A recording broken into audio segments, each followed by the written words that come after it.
SSI family and friends, and welcome to another Fireside Chat.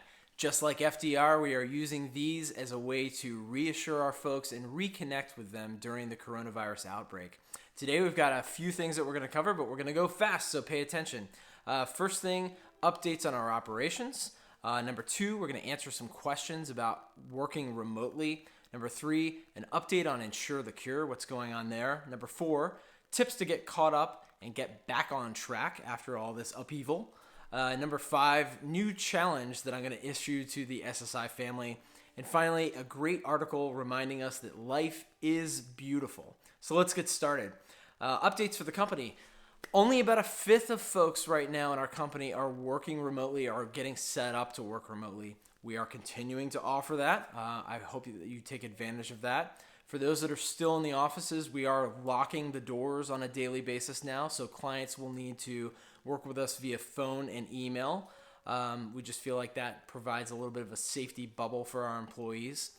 And finally, we sent out an announcement last night, or our final request, I guess you could say, for higher risk employees, as defined by the CDC, higher risk for getting a severe version of the illness, and asking them to work remotely. So that's that. Questions that we've got coming in. I actually had a great conversation with our commercial line support staff the other day, and a lot of great questions came out of that. So I wanted to share a few of those with you and answer them here. And if you have questions, I'd encourage you to put them into the comments section below, and I'll be happy to answer it on the next Fireside Chat. First question, what's the experience like working with GoToMyPC, which is the remote software that we use to remote into our computers back at work? So the experience is this. You have two monitors at work. When you've launched the GoToMyPC software, you're going to literally see your computer as it is at work. Now, if you only have one monitor at home, then you'll have to scroll back and forth between those two screens. So in order to have the full view experience that you have at work, you'll need to provide a second monitor. Now, for those that have been with us for a couple of years, and you were with us when we did the big PC, Dell PC upgrade, we let you take home the old computer. So a lot of you should still have a second monitor somewhere. If not, look online, pop into Best Buy. You can pick one up for relatively inexpensive. But it's not required to use that, so it just makes it a little bit easier. I'm currently not using it, and I'm doing okay, but just want to let you know that. Should I go ahead and request to work remotely in preparation for things progressing with this virus? So as we've said in the past, I really still feel like if you know that you want to work remotely, let Stephanie know, give her a date. The thing is, she's going to need kind of a timeline. Once you tell her that you want to work remotely and give her a date, she will then go through the processes, the steps and processes to get you set up and then to train you. So that's why she needs that date. If we had everybody just saying, well, I kind of think I might want to, that's fine, but that doesn't help her. She needs to have that in order to get you set up and get you trained in order of the people who are asking to be set up remotely. So what happens if my computer at work shuts down or there's a power outage? So right now, as I said, there's a lot of people still back at the office. They can easily go back, just contact them and say, hey, something's wrong with my computer. They will recycle the power on it and you should be good to go. If we are all forced to stay home to work remotely, then we will designate one person from each office to be the one that goes into the office and recycles the computer. We've got thunderstorms rolling through today, so that may happen. But right now, as I said, we've got people back at the office that can take care of that for you. Again, if you have questions of your own, please put them down in the comments section of this YouTube video, and I'd be happy to answer it on the next Fireside Chat. So, Insure the Cure, what is going on? Well, just like everything, there is a delay. We are delaying the kickoff in our own company. We're not going to start fundraising yet. Insure the Cure as a whole has kind of postponed things until the end of the month to kind of figure out what to do. As with anything, it may be that our own fundraising and possibly the walk get postponed to a further date along. So we just have to wait and see what happens. But I can tell you this, right now, the cystic fibrosis community, those living with CF, need your prayers.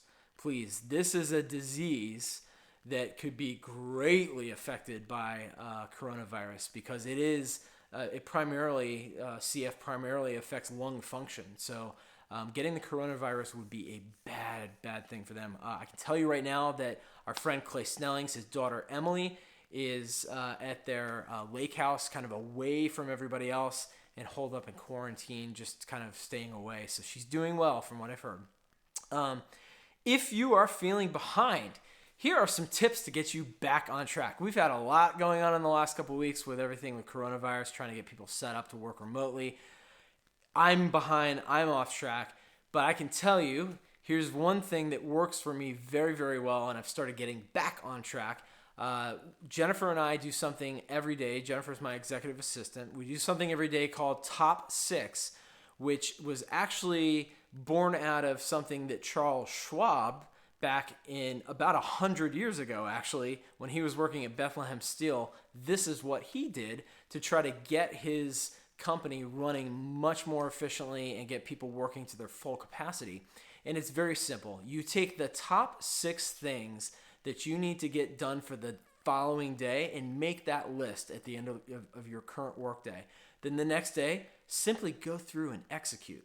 Now, if you don't get to all 6, it's okay. Just carry over the ones that you didn't get to and let that start your next top 6 list and then add to it and then so on and so forth. Keep going day after day like that. I guarantee you will get a lot more done than you've ever done before. Mark Twain gives us a little help in this regard. How do you know what to work on first? He said, eat a live frog first thing in the morning and nothing worse will happen to you the rest of the day. Which basically means take the one thing that you're dreading doing, the thing that's going to be the hardest, get that done first. Because if you get that done first, you will feel so much more accomplished. And he also says it this way. If it's your job to eat that frog, it's best to do it first thing in the morning. And if it's your job to eat 2 frogs, it's best to eat the biggest one first. So put first things first, the hardest things first, and just work through them in order. I think that's a great way to get back on track. So I fully recognize that not everyone in our company has the capacity, whether it be their gender or otherwise, to grow a beard. So I'm working on mine, but I have a new challenge to issue you. Okay, so the new challenge is this: planks and wall sits for the next 30 days. Okay, here's how it's going to work. To do a plank, you pretend that you're a board. You lie down on the ground, face down, and then you prop yourself up with your arms on the ground like this, and you hold that pose with your body straight for 30 seconds. You're going to feel it in your core. And then for wall sits, you simply back yourself up to a wall, get into a sitting position, and hold that pose for 30 seconds. Again, feeling it in your core. My challenge to you is to do that today, but then add 10 seconds to it every day for the next 30 days. Let's see how you do. Finally, a public service reminder that life is beautiful. I have put in the description of this video on YouTube a link to an article that our EOS guru, Mark Abbott, thank you, Mark, sent to us recently, that's titled 9 Inconvenient Truths of Life. And it's a very tongue-in-cheek, very funny way of kind of looking at life right now, considering what's going on in the world, and reminding yourself that life is beautiful and there's so many great things to live for. There's a lot of really funny animated GIFs and pictures that make the article funny. 2 of the points that I'll talk about real briefly are that life, number 5, life moves slowly at a very rapid pace. Folks, we are so used to instant gratification, so how do we handle all this slowdown? The article talks about that. Number 9, le petit bonheur, which in French means the little happiness. Live for the little things and live that moment by moment. Another great French saint, Saint Thérèse of Lisieux, was known as the Little Flower, which she got that name because people saw that she could see God in the tiniest little flower. She could see good in nature. So find ways to find God in all things, find ways to find good in all things and all people. And folks, God bless you. Stay safe, stay happy, and stay healthy. We'll see you at the next Fireside Chat.